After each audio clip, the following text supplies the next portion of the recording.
الحمد لله نحمده ونستعينه ونستغفره ونؤمن به ونتوكل عليه ونعوذ بالله من شرور أنفسنا ومن سيئات أعمالنا من يهده الله فلا مضل له ومن يضلل الله فلا هادي له ونشهد أن لا إله إلا الله وحده لا شريك له ونشهد أن سيدنا ومولانا محمدا عبده ورسوله. قال الله تبارك وتعالى في القرآن المجيد والفرقان الحميد: أعوذ بالله من الشيطان الرجيم، بسم الله الرحمن الرحيم. لقد من الله على المؤمنين إذ بعث فيهم رسولا من أنفسهم يتلو عليهم آياته ويزكيهم ويعلمهم الكتاب والحكمة وإن كانوا من قبل لفي ضلال مبين. صدق الله ومولانا العظيم. درود شریف پڑھ لیں. اللہم صلی علی محمد. دیکھو، اللہ تعالیٰ کا بہت بڑا احسان اور کرم ہے کہ اللہ پاک نے ہمیں اور آپ کو جمعہ کا بابرکت دن عطا فرمایا ہے. تو اس کے فضائل ہم اور آپ بارہ سنتے رہتے ہیں. خاص طور سے سورہ کہف ہر جمعہ کو پڑھنے کا اہتمام کرنا چاہیے. اس کے بے شمار فائدے ہیں اور فضائل ہیں. اگر ہم جمعہ کے دن سورہ کہف پڑھ لیں گے تو آئندہ جمعہ تک انشاءاللہ اللہ تعالی ہماری اور آپ کی ہر اچانک کے آنے والی جو آفات ہے، بلیات ہے، مصیبتیں ہیں، ان سے حفاظت فرمائیں گے. دجال اگر نکل آئے تو ان کے شر سے بھی اللہ تعالی ہماری حفاظت فرمائیں گے. اس لیے سورہ کہف ہم پڑھنے کا اہتمام کریں. اپنے گھروں کے اندر بھی اپنے مستورات کو سورہ کہف پڑھنے کے بارے میں ہم اس کے بارے میں کہیں. تو دیکھو بھائی بزرگ دوستو، ابھی ہمارا جو ہے نا سلسلہ چل رہا ہے سیرت کے اوپر. تو سیرت جو ہے نا اصل میں ہے کیا؟ سیرت کہتے ہیں رسول اللہ صلی اللہ علیہ وسلم کی جو زندگی ہے، آپ کی زندگی اور آپ کے پیدا ہونے سے پہلے کے جو حالات تھے اور آپ کی نبوت ملنے کے پہلے کے جو حالات تھے، آپ کا بچپنا، آپ کی جوانی، آپ کا نکاح، پھر نبوت کے زمانے، پھر نبوت کے بعد، یہ ساری چیزوں کو سمجھنا ایک مسلمان کے لیے فرض عین ہے، ضروری ہے. کیونکہ دنیا کے اندر مسلمان اس وقت تک کامیاب نہیں ہو سکتے ہیں دنیا کے کسی بھی شعبے میں، چاہے تجارت کے شعبے ہو یا سیاست کا شعبہ ہو یا حکومت کا شعبہ ہو، کون سے بھی شعبے، چاہے دعوت کا شعبہ ہو یا دین کے شعبے ہو، کسی بھی شعبے میں مسلمان کو اس وقت تک کامیابی نہیں ملے گی جب تک مسلمان جو ہے نا اپنے نبی کی سیرت کو نہ سمجھے اور اس کے مطابق اپنی زندگی کو نہ لائے. اس وقت تک کامیابی ملنا ناممکن ہے، مشکل ہے. آج امت کا حال یہ ہے کہ آج امت جو ہے نا دنیا کی ساری چیزوں کو دیکھو سمجھتی ہے، جانتی ہے. ان کو کرکٹر کے کون سا کرکٹر کتنے IPL میں کرکٹ میں کتنے رن بناتے ہیں، کون مہان کھلاڑی ہے، وہ پتہ ہے. بالی ووڈ میں کون سے ایکٹر، کس کی پکچر کون سی ہٹ ہونے والی ہے، وہ بھی پتہ ہے. سیاست میں کون سا نیتا کیسا ہے، وہ بھی پتہ ہے. لیکن نبی کی زندگی کے بارے میں کوئی اتا پتہ نہیں ہے. تو اسی کو سمجھنا چاہیے. سمجھ میں آنا، نبی کی سیرت جو ہے نا ایک بہت لمبی چیز ہے. اس کو 1 منٹ کے اندر یا 1 گھنٹے کے اندر یا 1 جمعہ کے اندر یا 1 مہینے کے اندر آدمی سمجھا نہیں جا سکتا ہے. اس کو لمبا ڈیوریشن چاہیے. اسی لیے میں تو یہ کہتا ہوں ہر جگہ پہ کہ اگر جس مسجد کے اندر علماء کرام ایسے ہیں تو وہ مسجد والے جو ہے نا، مسجد کے جو ذمہ دار لوگ ہیں، وہ اپنے علماء کرام سے ادھر ادھر کی جو ہے نا باتوں کے بجائے اور دل بہلانے والے قصے اور کہانیاں اور دل بہلانے والے جو ہے نا من گھڑت واقعات سنانے کے بجائے نبی کی سیرت کو، نبی کی زندگی کو اچھے طریقے سے سمجھانا چاہیے تاکہ امت کا اس سے فائدہ ہو. تو بہرحال یہ تمہیدی باتیں تھی. ابھی شروع کرتے ہیں. ایک مرتبہ اور درود شریف پڑھ لے. اللہم صلی علی محمد النبی الامی وعلی آلہ وسلم. جیسے دیکھو پچھلے جمعہ کو یہ بتایا گیا تھا کہ نبی صلی اللہ علیہ وسلم کے پیدا ہونے کے پہلے کے حالات، یعنی دنیا کے اندر حالات کیسے تھے اور نبیوں کے حالات کیسے تھے. یہ دو باتیں پچھلے جمعہ میں تفسیر کے ساتھ میں بتائی گئی تھی. آدم علیہ السلام سے لے کر حضرت عیسیٰ علیہ السلام تک نبیوں کے حالات کیسے تھے اور دنیا کے حالات کیسے تھے، وہ ساری باتیں پچھلے جمعہ میں بتائی گئی تھی. اب آج کی جمعہ میں انشاءاللہ یہ سمجھنے کی کوشش کریں گے کہ حضور صلی اللہ علیہ وسلم کے جو دادا تھے عبد المطلب ان کا نام تھا، اور ان کے بیٹے جو تھے ان کا ایک بیٹے کا نام تھا، سب سے چھوٹے بیٹے حضرت عبداللہ. تو حضرت عبد المطلب جو تھے نا، جو حضور صلی اللہ علیہ وسلم کے دادا تھے، یہ مکہ کے جو ہے نا بڑے سرداروں میں سے تھے. اور جب وہ مکے کے اندر اپنی زندگی گزار رہے تھے تو مکے کے اندر آب زمزم کا جو کنواں تھا، جس کی پوری تاریخ ہے آب زمزم کے کنویں کے بارے میں، وہ کنواں جو ہے نا مسجد بیت اللہ کے سامنے تو ہے، لیکن آب زمزم کا کنواں کہاں پر ہے؟ وہ مٹی کے اندر اور پتھر کے اندر جو ہے نا وہ ساری چیزیں جو ہے نا وہ ختم ہو گئی تھی. صرف وہ ایک باتیں رہ گئی تھی کہ آب زمزم کا کنواں ہے. تو حضرت عبد المطلب انہوں نے یہ ارادہ کیا اور یہ نیت کی کہ اس آب زمزم کے کنویں کو میں ڈھونڈوں گا. اب جب وہ آب زمزم کے کنویں کو ڈھونڈنے لگے تو ان کے ساتھ میں صرف ان کے ایک ہی بیٹے تھے، ان کا نام تھا حارث. تو جس جگہ پر وہ آب زمزم کا کنواں تھا، وہاں پر جب صاف صفائی کے ارادے سے اور مٹی کی صفائی اور زمین کی کھدائی کرنے کے لیے وہاں پر گئے، تو سارے مکے والے جو ہے نا مشرکین مکہ، وہ آپ سے لڑنے کے لیے اور جھگڑنے کے لیے آئے. کیوں آئے؟ اس لیے کہ اس جگہ پر انہوں نے دو مورت رکھی تھی، وہاں پہ دو بت رکھے تھے. ایک کا نام تھا نائلہ اور ایک کا نام تھا حساب. یہ دو بت وہاں پہ رکھے ہوئے تھے. حضرت عبد المطلب نے مکہ والوں سے کہا کہ بھائی آپ جو کچھ چاہو کرو، لیکن ہم یہاں پر کھدائی ضرور کریں گے. اور اسی وقت میں انہوں نے یہ نیت کی عبد المطلب نے کہ میں اس کام کے اندر میں اکیلا ہوں اور میرا صرف ایک ہی بیٹا ہے. اگر اللہ تبارک و تعالی مجھے اگر 10 بیٹے اگر دے دے تو میں جو ہے نا اس میں سے ایک بیٹے کو حضرت ابراہیم علیہ السلام کی طرح، اسماعیل علیہ السلام کی طرح میں ان کو بھی اللہ کے نام پر قربان کروں گا. ایسے انہوں نے نیت کر لی اور ایسی منت مانگ لی. اللہ تعالیٰ کا کرنا ایسا ہوا کہ اللہ تعالیٰ نے حضرت عبد المطلب کی وہ دعا قبول فرما لی، دونوں دعا، اور آب زمزم کا کنواں بھی نکل آیا. اور ان کو اللہ تعالیٰ نے 13 بیٹے دیے اور 6 بیٹیاں دی عبد المطلب کو. اب جو ہے نا منت کو پورا کرنا ضروری تھا، تو انہوں نے اس زمانے کے اندر اب کس کو اللہ کے نام پہ، انہوں نے تو نیت کیا کی تھی کہ ہم اپنے بیٹوں میں سے ایک بیٹے کو اللہ کے نام پر قربان کریں گے حضرت اسماعیل علیہ السلام کی طرح. اب کس کو کریں گے؟ انہوں نے اس زمانے کے اندر آپ دیکھیں گے کہ ہر کام کے لیے وہ لوگ چٹھی نکالتے تھے. تو چٹھی نکالی گئی ناموں کی، کس کو قربان کیا جائے.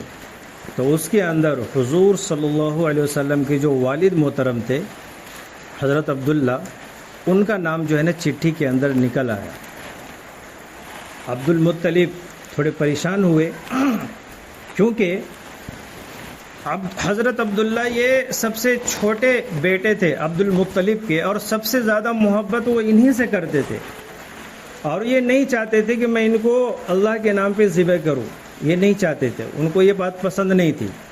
اسی لیے انہوں نے مکہ کے لوگوں سے مشورہ کیا کہ دیکھو میں نے ایسی منت مانگی تھی، میں نے ایسے نیت کی تھی، اب میں تو ایسا چاہتا ہوں کہ اس کو نہ قربان کروں، لیکن انہی کا نام چٹھی کے اندر بار بار نکل رہا ہے، تو میں کیا کروں. تو لوگوں نے مشورہ دیا کہ مکے کے اندر جو ہے نا ایک کاہنہ ہے، کاہنہ، آپ جو ہے نا ان کے پاس جائیے اور ان سے اپنی بات آپ اپنی پوری بات ان کے سامنے رکھیے اور ان سے مشورہ لیجئے، وہ دیکھیں کیا کہتے ہیں۔ وہاں پر گئے، ان کو ساری بات بتائی تو انہوں نے یہ کہا کاہنہ نے عبد المطلب سے کہ آپ کیا کریں کہ ایک چٹھی میں عبداللہ کا نام لکھیں، دوسری چٹھی میں 10 اونٹ لکھیں اور دونوں کو آپ جو ہے نا وزن کریں، دیکھیں کہ کس کا نام نکلتا ہے، اونٹوں والا نام نکلتا ہے کہ حضرت عبداللہ والا نام نکلتا ہے۔ وزن کیا گیا تو اس میں جو ہے نا حضرت عبداللہ کا ہی نام پھر سے نکل آیا۔ پھر جو ہے نا پھر کائنہ نے کہا کہ آپ کیا کرو، نام رہنے دو، 20 اونٹ ادھر اور بڑھا دو، پھر وزن کرو، پھر دیکھو کس کا نام نکلتا ہے۔ پھر وزن کیا گیا تو پھر حضرت عبداللہ ہی کا نام جو ہے نا کیا ہوا، نکل آیا۔ اس طریقے سے اونٹ کی تعداد کو بڑھاتے گئے یہاں تک کہ 100 اونٹ ہو گئے۔ جب 100 اونٹ کا آنکڑا جب پہنچا تو پھر اس وقت جو ہے نا حضرت عبداللہ کا نام جو ہے نا نہیں نکلا بلکہ اونٹوں کا نام نکل آیا، یعنی کہ ان کے جان کے بدلے میں اونٹوں کی قربانی دے دی جائے، اونٹوں کو جو ہے نا فدیے میں ذبح کر کے لوگوں میں تقسیم کر دیا جائے، یہ اس کا مطلب تھا۔ پھر جو ہے حضرت عبد المطلب کو اطمینان نہیں ہوا یعنی اس عمل سے، تو انہوں نے اپنے دل کی تسلی کے لیے کیا کیا کہ انہوں نے 200 اونٹ رکھے ایک پلڑے میں اور پھر دوسرے میں اپنے بیٹے کا نام ڈالا تاکہ جانچا جائے کہ سچ مچ میں یہ صحیح ہو رہا ہے کہ عمل کی غلط ہو رہا ہے۔ تو 200 اونٹ اور نام، پھر 200 اونٹ جب ڈالے گئے، نام ڈالا گیا تو اس میں بھی 200 اونٹ کا ہی نام نکلا، یعنی اللہ تعالیٰ کو یہ بات منظور ہو گئی کہ اب جو ہے حضرت عبداللہ کو ذبح نہیں کرنا ہے بلکہ اونٹوں کی ذبح کرنا ہے اور تقسیم کرنا ہے۔ پھر حضرت عبد المطلب نے مکے کے اندر 200 اونٹ جو ہے نا قربان کیے اور اس کے گوشت کو پورے مکے کے اندر جو ہے نا سب کو تقسیم کیا گیا، سب کو کھلایا گیا۔ اس طریقے سے حضرت عبداللہ کی جو ہے نا جان بچ گئی۔ پھر آب زمزم کا جو ہے نا کنواں جو ہے نا وہاں پر نکل آیا، تو یہ جو بات تھی نا پورے عرب کے اندر یہ بات مشہور ہو گئی کہ عبد المطلب کی وجہ سے آب زمزم کا کنواں نکل آیا ہے، اس سے ان کی عزت اور بڑھ گئی پورے عرب کے اندر۔ اب یہاں پر دیکھو کیا ہوا کہ حضور صلی اللہ علیہ وسلم کے جو ابا ہیں عبداللہ، جن کے بارے میں ابھی بتایا گیا، ان کی عمر اس وقت میں صرف 24 سال تھی، نکاح بھی نہیں ہوا تھا ابھی ان کا۔ تو عبد المطلب نے اسی مجلس کے اندر جہاں پر لوگوں کو کھانا کھلایا گیا تھا وہیں پر عبداللہ کا نکاح، نام دھیان میں رکھو، عبداللہ کا نکاح حضرت آمنہ بنت وہب سے طے کر دیا، کہاں پہ اسی مجلس کے اندر، اور اسی مجلس کے اندر نکاح ہوا اور اسی شاہی انداز سے آپ نے جو ہے نا اپنے چھوٹے بیٹے کا ولیمہ جو ہے نا مکے کے اندر کیا۔ اب ولیمہ بھی ہو گیا، نکاح بھی ہو گیا، اور حضرت عبداللہ جو تھے نا یہ ان کو سامان تجارت دے کر، تجارت کا مال دے کر عبد المطلب نے 24 سال کی عمر میں ملک شام بھیجا، جس کا نام آج سیریا ہے، جس کو ہم سیریا کہتے ہیں، ملک شام۔ اس زمانے میں ملک شام بہت بڑا ملک تھا جس کے آج کئی ٹکڑے ہو چکے ہیں، جیسے آپ کو فلسطین اسی شام سے الگ ہوا ملے گا، فلسطین ہے، لبنان ہے، اردن ہے، جارڈن ہے، یہ سارے ملک جو ہے نا اس زمانے کے اندر ملک شام میں شمار ہوتے تھے، ایک ملک تھا، لیکن اس زمانے میں اس کے کئی ملک ہیں، اور اس کا جو کیپٹل یعنی اس کی جو راجدھانی تھی، تجارت کا جو ہب تھا وہ پورا وہ دمشق شہر تھا۔ کون سا؟ دمشق، ملک شام کے اندر۔ تو ملک شام کے اندر وہ جو ہے نا سفر کیے تجارت کی غرض سے۔ ابھی دیکھو قریش جو ہے نا یہ سارے قریش، حالانکہ قریش کے جو لوگ تھے نا مکے کے اندر وہ سارے کے سارے لوگ تجارت کی غرض سے ملک شام جاتے تھے، سفر کرتے تھے۔ سفر سردیوں میں، گرمیوں میں کیا کرتے تھے وہ لوگ بھائی؟ سفر کرتے تھے۔ کاہے کے لیے سفر کرتے تھے؟ تجارت کے لیے کرتے تھے، کاروبار کے لیے کرتے تھے، بزنس کے لیے کیا کرتے تھے؟ سفر کرتے تھے۔ سردی کے موسم میں اگر ملک شام میں سردی ہوتی تو یہاں سے گرمی کا سامان وہاں لے جا کر وہ لوگ کیا کرتے تھے؟ ایکسپورٹ کرتے تھے، بیچتے تھے۔ مکے کے اندر اگر سردی ہوتی تو وہاں سے گرمی کا سامان یہاں لا کر بیچتے تھے. اسی طریقے سے ان کے جو بزنس تھے نا کاروبار ایکسپورٹ کے، یعنی یہاں کا مال وہاں بھیجنا اور وہاں کا مال یہاں لا کر تجارت کرنا، امپورٹ کرنا، یہ ان کا کب تھا بتاؤ؟ حضور صلی اللہ علیہ وسلم کے پیدا ہونے سے پہلے تھا، پہلے، یعنی ان کے کاروبار. اور ان کا وہ کاروبار کرنا، ان کی تجارت کرنا، یہ اللہ تبارک و تعالی نے سورہ قریش کے اندر، آپ سورہ قریش پڑھتے نا، بسم اللہ الرحمن الرحیم، لإلاف قریش ایلافہم رحلۃ الشتاء والصیف. اب اس کا مطلب کیا ہے؟ ہم نماز میں پڑھتے. اب یہ قریش کے نام سے جو سورہ قریش ہے، اس میں کیا ہے؟ اس میں وہی ہے کہ یہ جو سارے قریش کے لوگ اللہ کے نبی صلی اللہ علیہ وسلم کی نبوت سے پہلے یہ جو بزنس کرتے تھے، ملک شام جاتے تھے سردیوں میں، گرمیوں میں، اور وہ جو مال بیچتے تھے، اس سفر کو، اس کی تجارت کے سفر کو اللہ تعالیٰ نے قرآن میں نازل کیا ہے. لإلاف قریش ایلافہم رحلۃ الشتاء والصیف، سردی اور گرمی کا تذکرہ کیا ہے. یہاں پر کیا پتہ چلتا ہے؟ یہاں پر کہ مسلمانوں کو بھی تجارت میں، کاروبار میں، بزنس میں جو ہے نا آگے بڑھنا چاہیے. یہ قرآن یہ ہمیں کیا دے رہا ہے؟ سبق دے رہا ہے، میسج دے رہا ہے. یہ لإلاف قریش کہ ہم جو ہے نا کاروبار میں آگے بڑھے. یہ کاروبار کرنا، تجارت کرنا، اپنے کاروبار کو آگے بڑھانا، یہ دنیا داری نہیں ہے. ایک بات دھیان میں رکھیں، دنیا داری نہیں ہے. دین اور دنیا، اس میں کوئی فرق نہیں ہے. صرف دین اور دنیا کو، دین اور جو دنیا ہے نا، اس میں صرف جو فرق ہے نا، وہ بال سے باریک جو ہے نا ایک ریشہ ہے، ریشہ، وہ اس کا ہی فرق ہے دین اور دنیا میں، ورنہ کوئی فرق نہیں. وہ کیا ہے فرق؟ وہ نیت کا فرق ہے، صرف نیت. جیسے میں مثال دیتا ہوں، ایک مسلمان ہے، وہ کاروبار کر رہا ہے. اب اس کی یہ نیت ہے کہ میں یہ کاروبار کر رہا ہوں، میں اپنے کاروبار کو اللہ کے حکم پر کروں گا، نبی کے طریقے پر کروں گا. اس کی یہ نیت ہے.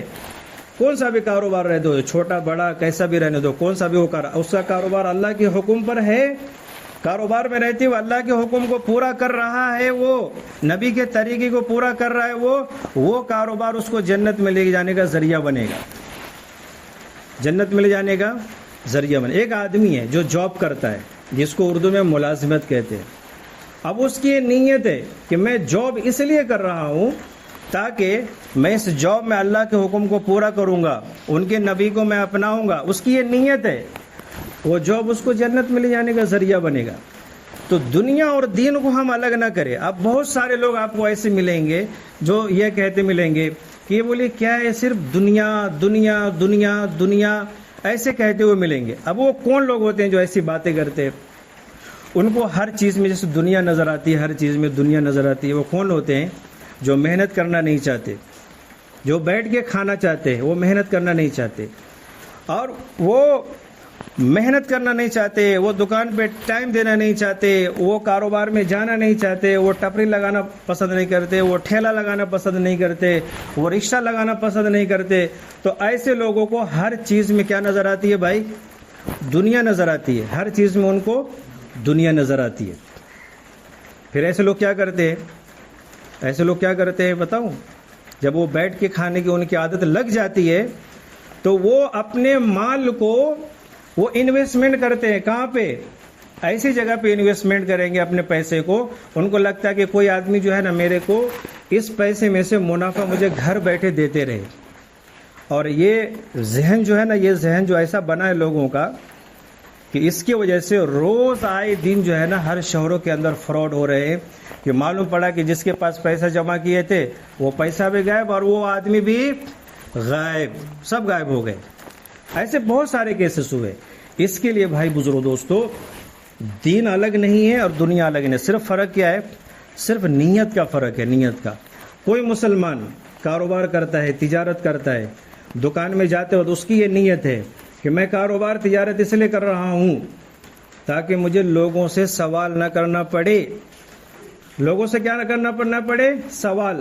لوگوں کے سامنے بھیک نہ مانگنا پڑے. اب حضرت جی مولانا صاحب تو یہ کہتے ہیں کہ جو آدمی کام دھندا نہیں کرے گا تو وہ تو بھیک ہی مانگے گا نا، وہ تو سوال ہی کرے گا نا. کہ آپ کتنی بھی عبادت کرو، آپ کو جب ضرورت ہوگی تو آپ کے سامنے سوال ہی کرنا پڑے گا، کوئی آپشن ہی نہیں ہے. تو کوئی آدمی کاروبار میں جانے سے پہلے یہ نیت کرتا ہے کہ مجھے لوگوں سے سوال نہ کرنا پڑے، میں اپنے گھر والوں کے حقوق کو ادا کروں گا، اپنے ماں باپ کے حقوق کو ادا کروں گا، اپنے بیوی بچے کو حلال روزی کھلاؤں گا. ایسی اس کی نیت ہے جانے کے پہلے. وہ جب تک دکان میں بیٹھا ہوا ہے نا، اس کو نیکی مل رہی ہے، اس کو اجر و ثواب مل رہا ہے اس کی نیت کی وجہ سے. تو اس کے لیے جو ہے نا یہاں پر یہ سورہ جو لإلاف قریش ہے نا، تو اس کے اندر اللہ پاک نے قریش کے سفر کا جو ہے نا تذکرہ کیا ہے. رحلۃ الشتاء والصیف، سردیوں میں اور گرمیوں میں کیا کرتے تھے؟ سفر کرتے تھے. اسی لیے اب یہاں پر ایک واقعہ سنا کے پھر آگے آئیں گے. حضرت جی مولانا صاحب کے پاس جو ہے نا ایک آدمی آیا اور وہ کہہ رہا، انہوں نے سوال کیا کہ مجھے جو ہے نا میں ایک کمپنی میں جاب کرتا ہوں اور کمپنی میں جاب کرتا ہوں. اب مجھے 5 مہینے اللہ تعالیٰ کے راستے میں جانا ہے، تو میں کیا جاب کو ریزائن کر دوں اور اللہ تعالیٰ کے راستے میں چلا جاؤں، جاب چھوڑ دوں؟ تو حضرت جی جو عالمی امیر ہے تبلیغ کے، دعوت کے، انہوں نے کیا کہا کہ اسلام اس بات کی اجازت نہیں دیتا ہے کہ آپ جس کام میں لگے ہوئے ہو، جس شعبے میں لگے ہوئے ہو، اس کو بالکل ہمیشہ کے لیے چھوڑ چھاڑ کے آپ جو ہے نا دوسرے کام میں لگ جاؤ. اسلام نے اس کو منع کیا ہے. پھر ان کو ایک حدیث بھی سنائی. وہ حدیث بھی ہے کہ وہ مسلمان جو چالو روزی، جس کی روزی روٹی چالو ہے، اس کو وہ ضائع کر کے اور اس کو وہ چھوڑ کے وہ دوسرے کسی کام میں اگر لگ جائے تو اس کے بارے میں جو ہے نا منع کیا گیا. تو یہاں پر اس کا مطلب یہ نہیں کہ اللہ تعالیٰ کے راستے میں نہیں جانا چاہیے. اس کا مطلب یہ ہے کہ اگر آپ کو جیسے اس بندے کو 5 مہینے کی چھٹی نہیں مل رہی ہے تو آپ کو جاب چھوڑنے کی ضرورت نہیں ہے. آپ کو جتنی چھٹی ملتی ہے اتنا وقت لگاؤ. آپ کو کم چھٹی مل رہی ہے نا 40 دن لگاؤ، اس سے کم چھٹی مل رہی ہے نا 3 دن لگاؤ. جب بڑی چھٹی آپ کو ملے گی تو آپ 5 مہینے کے لے جاؤ. یہ بیلنس بتایا گیا ہے. تو بہرحال تو حضرت عبد المطلب جو تھے نا، اپنے بیٹے چھوٹے کو ان کو بھیجا کہاں؟ مکہ، ملک شام کی طرف سامان تجارت لے کر. یہ ملک شام چلے گئے. پھر ادھر دوسرا واقعہ پیش آ گیا کہ ملک جو یمن تھا نا، ملک یمن، اس کے اوپر حبشہ کے بادشاہ کا قبضہ ہو گیا ملک یمن پر. اور قبضہ ہو گیا اور یمن کے اوپر جو ہے نا، یمن جو ایک راجیہ ہے، ایک دیش ہے، اس پر قبضہ کرنے کے بعد اس نے ابرہہ نام کے ایک گورنر کو بھیجا یمن پہ. اور جو عیسائی تھا اس نے جو ہے نا دیکھا یمن کے اندر آ کر کہ یہاں کے سارے لوگ ہزاروں کی تعداد میں مکہ جاتے ہیں. تو اس نے پتہ کیا کہ یہ ساری دنیا سے لوگ مکہ کیوں جاتے ہیں، یمن کے لوگ ہزاروں کی تعداد میں مکہ کیوں جاتے ہیں. تو ان کو بتایا گیا کہ مکہ اس لیے جاتے ہیں کہ وہاں پر بیت اللہ ہے، وہاں پر اللہ تعالیٰ کا گھر ہے، وہاں پر حج کرنے کے لیے جاتے ہیں، وہاں پر طواف کرنے کے لیے جاتے ہیں، خانہ کعبہ کی زیارت کرنے کے لیے جاتے ہیں. تو وہ کہنے لگا کہ بیت اللہ کیا ہے؟ تو اس کو بتایا گیا وہ خانہ کعبہ ہے، وہ گھر ہے. تو اس نے کیا کہا کہ پھر ویسا بیت اللہ میں یہیں بناتا ہوں. کہاں بناتا ہوں؟ یمن کے اندر صنعاء شہر میں بناتا ہوں، اس نے کہا. پھر اس نے جو ہے نا پروسیس شروع کر دیا اور یہاں تک کہ وہ بیت اللہ بنا بھی دیا. اور یہ قصہ کہانی نہیں ہے، یمن کے اندر صنعاء شہر کے اندر وہ بیت اللہ ابھی بھی اس کا جو بنایا ہوا ڈپلیکیٹ میڈ ان چائنا جو ہے وہ ابھی بھی موجود ہے. وہ بنانے کے بعد جو ہے نا پھر بھی لوگ جو ہے نا اس کے طواف کے لیے نہیں جاتے تھے، پھر بھی لوگ وہیں آتے تھے. جب مکہ کے لوگ تجارت کرنے کی غرض سے یمن آئے اور وہاں کے جو نوجوان بچے جب آئے تھے صنعاء کے اندر، جب ان لوگوں نے، مکہ والوں نے دیکھا کہ یہاں پر بھی ڈپلیکیٹ بیت اللہ بنا ہوا ہے، تو بچوں کو غصہ آیا اور وہ کہنے لگے کہ اللہ تعالیٰ نے مکے میں جو بیت اللہ بنایا ہے اس کو فرشتوں نے بنایا ہے، نبیوں نے بنایا ہے، نوح علیہ السلام، آدم علیہ السلام، ابراہیم علیہ السلام، سبوں کے اس کے اندر ہاتھ لگے ہیں. اب اس خبیث نے جو ہے نا یہاں پر جو ہے نا ڈپلیکیٹ بیت اللہ بنا دیا. اس لیے وہ بچوں نے کیا کیا، رات میں جا کے وہاں پر جو ہے نا پاخانہ کر دی اس کے اندر. اب صبح ہوئی تو معلوم پڑا کہ اس کے اندر جو ہے نا کوئی ایک تو آ نہیں رہا ہے. اس کے لیے اس کو غصہ ہو رہا ہے، گورنر کو، ابرہہ کو بھڑک ہو رہا ہے، غصہ ہو رہا ہے. اور اس میں جب پیخانہ کرے تو اور غصہ ہو گیا. پھر اس نے تو ارادہ کر لیا کہ اب جو وقت آ ہی گیا ہے کہ اصلی جو بیت اللہ ہے اس کو ڈھا دیا جائے، اس کو گرا دیا جائے. پھر اس نے جو نا ہاتھیوں کا لشکر تیار کیا، گھوڑوں کا لشکر تیار کیا اور بڑی تعداد میں جو ہے نا اس نے لشکر کو لے کر خانہ کعبہ کو گرانے کے لیے مکے کی طرف سفر اس نے شروع کیا۔ اب مکے کے اندر جیسے ایک جگہ ہے، وہ مینا اور مزدلفہ کے پاس ہی ہے وہ جگہ جہاں پر اس نے اپنی پوری فوج کو رکایا تھا۔ وہاں پر جو ہے نا آج بھی جو حاجی لوگ حج کرنے جاتے ہیں ان کو وہاں پہ رکنے نہیں دیا جاتا، اس لیے کہ وہ لوگ وہاں پہ رکے تھے، تو اس جگہ پہ رکنے نہیں دیا جاتا۔ تو وہاں پہ وہ لوگ رکے۔ جب مکے والے کو معلوم بات پڑی تو مکے والے عبد المطلب کے پاس آئے اور کہنے لگے، عبد المطلب صاحب دیکھو وہ ابرہہ پوری فوج لے کر ہم کو مارنے کے لیے آیا ہے، مکہ پر چڑھائی کے لیے آیا ہے، ہم لوگ کیا کریں؟ تو عبد المطلب نے مکہ والوں سے ایک ہی سوال کیا کہ ابرہہ جو آیا ہے حملہ کرنے کے لیے وہ تمہارے گھر کو اجاڑنے آیا ہے کہ اللہ کے گھر کو توڑنے کے لیے آیا ہے؟ وہ تم پر حملہ کرنے کے لیے آیا کہ اللہ کے گھر کو گرانے کے لیے آیا؟ تو سارے لوگوں نے کہا وہ تو بیت اللہ کو گرانے کے لیے آیا، اللہ کے گھر کو گرانے کے لیے آیا۔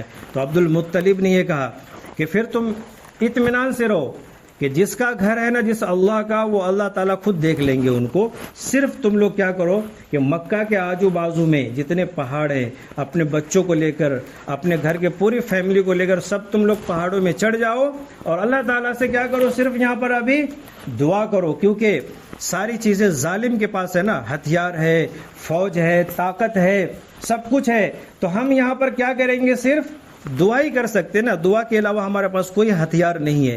اس لیے ہم پر بھی ایسے کبھی کوئی حالات آ جائے کہ سامنے والا ہم پر کوئی ظلم کر رہا ہے، ناحق ہم کو ستا رہا ہے، اگر ہم بدلہ نہیں لے سکتے تو اللہ سے ہم کہہ سکتے ہیں نا بھائی، تو اللہ سے ہم کہہ سکتے ہیں۔ تو سارے لوگ جو ہے نا وہاں پر آئے اور اللہ سے گڑگڑانے لگے، رونے لگے، دعا کرنے لگے۔ ادھر جو ہے نا ابرہہ آ گیا، داخل ہو گیا مکہ شہر کے اندر۔ جیسے داخل ہوا تو اب اللہ تعالیٰ کا جو غیبی نظام چالو ہوا اور اس پورے واقعے کو اللہ تعالیٰ نے الم تر کیف فعل ربک باصحاب الفیل میں نقل کیا ہے۔ وہ سورہ کا نام ہی ہے فیل۔ فیل کا مطلب کیا؟ ہاتھی والی سورہ۔ وہ ہاتھی کے نام سے، وہ پورے واقعے کے نام سے اللہ تعالیٰ نے اس سورہ کو نازل کر دیا ہے۔ اس میں پورے واقعے کو تفصیل سے اللہ نے بیان کیا ہے۔ الم تر کیف فعل ربک باصحاب الفیل الم یجعل کیدہم فی تضلیل وارسل علیہم طیرا ابابیل۔ اللہ تعالیٰ فرماتا ہے کہ اب ہم نے بھیج دیا طیرن ابابیل کو۔ کس کو بھیجا؟ ابابیل، پرندے کو بھیجا۔ وہ پرندہ آیا اور اللہ تعالیٰ نے اس پرندے کو حکم دیا، چھوٹا پرندہ ہے، کہ کنکری اٹھاؤ اور ابرہہ کے لشکر پر لے جا کے سب چھوڑو، باقی کا ہم دیکھیں گے۔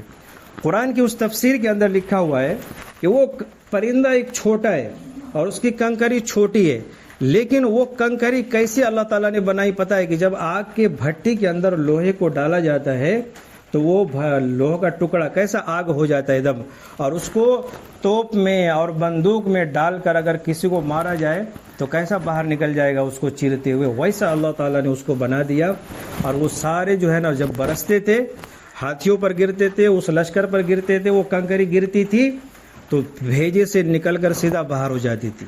اور اللہ تعالیٰ نے اس کو ایسا بنایا، اس آیت کی تفسیر میں لکھا ہوا ہے کہ جیسے جانور جو ہے نا، بھینس کا لفظ ہے، جو بھینس جب کھانا کھاتی ہے نا تو چباتی ہے نا چارے کو، تو کیسا اس کو کر دیتی ہے، ایک دم چبا کیسا کر دیتی ہے، بھوسا۔ اللہ تعالیٰ فرماتا ہے کہ ہم نے ابرہہ کو اور اس کی لشکر کو پورا جو ہے نا کیا کر دیا، بھوسا بنا دیا۔ تو بھائی بزرگو دوستو، دیکھو اللہ تبارک و تعالیٰ جب اپنے دین کا کام لینے کے لیے آئیں گے تو کسی سے بھی لیں گے۔ جیسے یہاں پر کس کی مثال دیا ہے؟ پرندے کی مثال دیا ہے، چھوٹے پرندے کی۔ اس لیے ہم سب جو ہے نا اور دنیا کے اندر اللہ تعالیٰ کے محتاج ہے۔ اللہ تعالیٰ کا جو دین ہے کسی کا محتاج نہیں، دینداروں کا بھی محتاج نہیں، کسی کا بھی محتاج نہیں، بلکہ ہم سب کس کے محتاج ہیں؟ اللہ تعالیٰ کے محتاج ہے، اللہ تعالیٰ کے دین کے محتاج ہے۔ اس لیے ہم سب اگر اللہ کے دین کے لیے اگر استعمال ہو رہے ہیں کسی بھی کام میں دین کے لیے، تو یہ ہم سب کے لیے سعادت کی بات ہے، خوش قسمتی کی بات ہے۔ اس پر اللہ تعالیٰ کا ہم کو شکر ادا کرنا چاہیے کہ اللہ تو نے اپنے دین کے لیے ہم جیسوں کو کیا کر لیا، قبول کر لیا۔ تو اس کے لیے کبھی بھی کسی آدمی کو اپنی طاقت پر، اپنے مطلب کہ ہتھیار پر، اپنے پیسے پر، اپنے عہدے پر، اپنے کسی بھی دنیا کی کسی چیز پر فخر نہیں کرنا چاہیے۔ گھمنڈ نہیں کرنا چاہیے. اگر دنیا کے اندر کوئی آدمی اپنی طاقت پر، اپنے پیسے پر، اپنے عہدے پر، دنیا کے کسی پر گھمنڈ کریں گے، فخر کریں گے، تو اللہ تعالیٰ پھر ہمارے ساتھ میں ابرہہ جیسا حال کریں گے. یہ ابرہہ کا واقعہ. تو اللہ تعالیٰ ہم سب کو اس واقعے سے ابھی جو بھی بات سامنے آ گئی ہے وہ سمجھنے کی توفیق عنایت فرمائے. جیسے بتایا نا لیلا فی قریش کے اندر تفسیر میں بھائی سمجھ میں آئی کہ نہیں، تجارت کے بارے میں اور بھی کچھ چیزیں. انشاءاللہ اگلے جمعہ کو نبی صلی اللہ علیہ وسلم کی جو ہے نا پیدائش، دائی حلیمہ، دودھ پینے کے واقعات، یہ ساری تفصیل ہے نا سننے کی جیسی ہے. اس لیے اگلے جمعہ کو بھی انشاءاللہ جلدی آئے اور پوری جو ہے نا تفسیر کو سنیں. انشاءاللہ میں پہلے بولا تھا بہت فائدہ ہوگا. اللہ تعالی ہم سب کو عمل کی توفیق دے. سنتیں پڑھ لیں.